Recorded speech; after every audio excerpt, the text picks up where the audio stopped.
Hi guys, bali nandito tayo ngayon sa farm. Tuturuan ko kayo kung paano mag-harvest ng malunggay. Okay? Ayan yung farm mo. Ayan, ang daming ano dyan. Daming puno dyan. May puno ng malunggay. May puno ng mangga. Ito yung kabilang. Ito, ayan yung puno ng santol. Ayun naman, yung kabila doon, puno ng mangga. Papakita ko sa inyo kung paano mag-harvest ng malunggay. Ito puno to ng bayabas. Yan. Puno yan ng bayabas. Ito, maliliit pa yung ibang puno eh. Maliliit pa yung ibang puno ng bayabas. Ayan, ito. Bayabas din yan, bayabas. Tapos ito, yung kabila doon, puno ng papaya. Ito naman, puno ng malunggay. Ayan.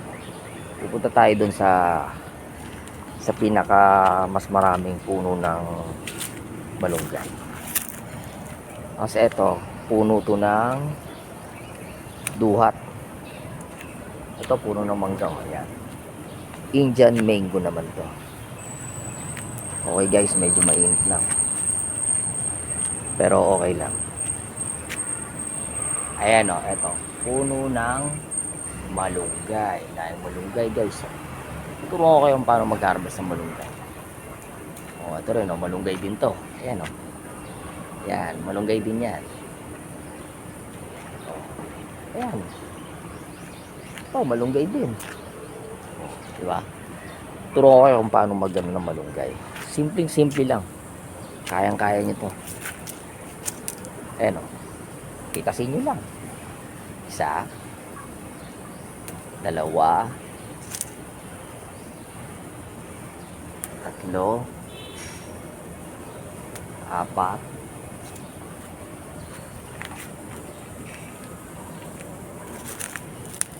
Lima. Ganyan lang. Nakakuha na tayo ng malunggay. Pwede natin pang sahog to sa tinola. Ayan. Para, o kaya sa breastfeeding mom. Napakaganda nito. Yung breastfeeding mo. Nakakapagpagatas kasi to sa mga mami na nagpapadede ng kanilang mga baby. Ito, ayan o. Mag-ano pa tayo? Mag-harvest pa tayo. O yan, dami yan. O diba? Ito maganda to. Indian mango. Yun. Yung puno na yan. Yan malaking yan. Indian mango yan. Ayun guys, bali. Ayun.